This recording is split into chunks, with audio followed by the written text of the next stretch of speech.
Viewers, আপনারা দেখতে থাকেন। আজকে আমার বাগানের সবগুলো ক্ষীরা উঠিয়ে ফেলবো। কতগুলো ক্ষীরা হয় তা দেখেন। কারণ হলো এটা আমার পেঁপের বাগান। পেঁপে যখন লাস্ট পর্যায়ে তখনই আমি ক্ষীরা লাগিয়ে দিয়েছি। বেশ ভালো বিক্রি হয়েছে। কত টাকা বিক্রি করেছি আর আজকে কতগুলো ক্ষীরা উঠাবো দেখেন, মজা করে দেখেন। সামনে কঠিন মজা আসছে। এই গাছটাতে কয় মন ধরে বেচছ? 20 মন হইব? হ্যাঁ 20 মন ধরে বেচছ? 20 মণ হচ্ছে না। 3 মন। এই গাছটা 15। একেবারে এখন গাছটার দাম নাই, কিন্তু একসঙ্গে গাছটা অনেক দাম আছে। হ্যাঁ, এখন তো এই গাছটা কোনো মূল্য দিতে যাচ্ছ না, কিন্তু তার থেকে তো তুমি প্রায় 2000 টাকা আমার আনছো। এই পুরা 200 গাছের থেকে আমার 2 লক্ষ টাকার উপর ইনকাম। অথচ একটা মানুষ যদি 500 টাকা দিত কি আদর করতো তুমি? একটা চা খাই।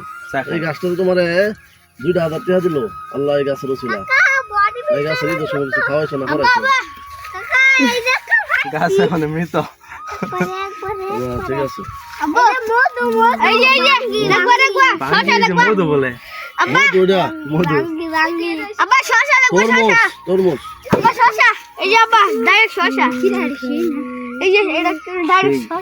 এটা করতে আনতেছো তোমরা, এই ভলান্টিয়ার বাহিনী। আজকে পুরা বাগান একেবারে সম্পূর্ণ বাগান তুলে ফেলবো। আনুমানিক কি 20 মন হবে তো নাকি? 20 মণ না হলে কাছাকাছি হয়ে যাবে ইনশাল্লাহ। বাগানে 2টা ফসল একসাথে। পেঁপে যখন দেখছি যে না পেঁপে লাস্ট হয়ে যায় তখন ক্ষীরা লাগাই দিলাম। ক্ষীরাতে মিনিমাম 50 থেকে 60 হাজার টাকা বিক্রি হয়েছে। যদি এই ক্ষীরার দাম 50 টাকা কেজি থাকতো তাহলে ডাবল 20 টাকা কেজি বিক্রি করছে। ফলন ভালো হবে তো, যা দামে আর কি বেশি না বলে। এটা এখানে একটা খিরা দেখা যাচ্ছে তো যদি ওরে না এই সাইজের একটা ছিল আগে এরকম ছিল, এখন তো বয়স হয়েছে এই জন্য নাতে। এখন যে পরিমাণ করি দেখা যাচ্ছে, হ্যাঁ ছোট করে প্রচুর পরিমাণ, প্রচুর ফলন দেখা যাচ্ছে না। প্রচুর ফলন। ও এক গাছ থেকে তো সাত হয়ে গেল। ভাঙ্গি এই যে কতগুলো নিয়ে আসছে। এই মেয়ে তো অনেক লাগছে। এই খিরাটা দেখো, এই যে খিরা আর অন্য কিছু খিরা, খিরা হ্যাঁ। তরমুজ, খিরা, আরে না তরমুজ মেয়ে। আরে খিরা, এই যে খান খিরা দেখাও, সেই খিরাটা মজার খিরা, সেই লাগে।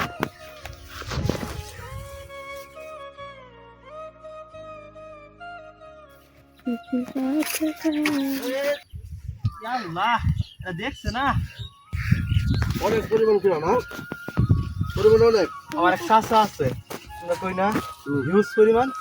চাচা হিউজ পরিমাণ, বহুত পরিমাণ মানে ব্যবহার পরিমাণ। ঠিক আছে, তার কথাও ঠিক আছে। এটা কি এটা কি এই এটা রাখ রাখ, এটা কি এটা কি?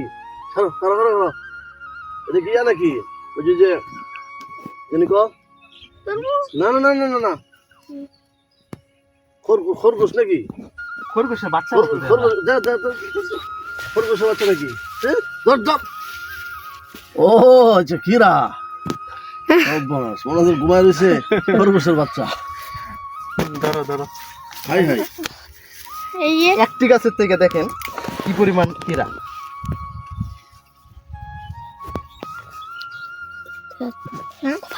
নেন কিভাবে সাথে এটা তুলে দাও।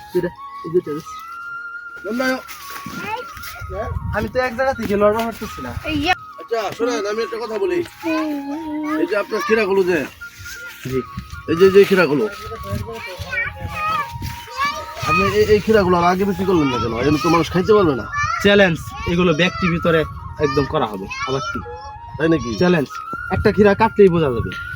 না আমার তো মনে হয় না না লড় আমি তো হালি লড়বো মনে হয়। না না না না, হ্যাঁ না না না, এটা খাইতে পারবে না তো মানুষ। না না না, একদম এর ভিতরে একদম কাছি কাছি নাই না?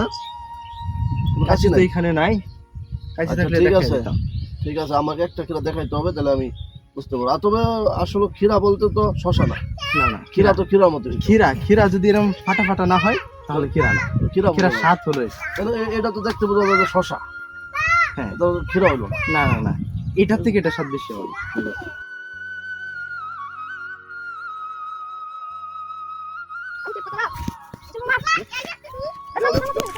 বাজারে বিক্রি করার জন্য ক্ষীরাগুলো বাছাই করেছি। সেই বাছাইকৃত নষ্ট ক্ষীরাগুলো দেখা গেছে কিছু উস্কো খুস্কো পোকার আক্রমণ আছে। এই সমস্ত ক্ষীরাগুলো আমি এভাবে টুকরো টুকরো করে কেটেছি আমার বকনার জন্য।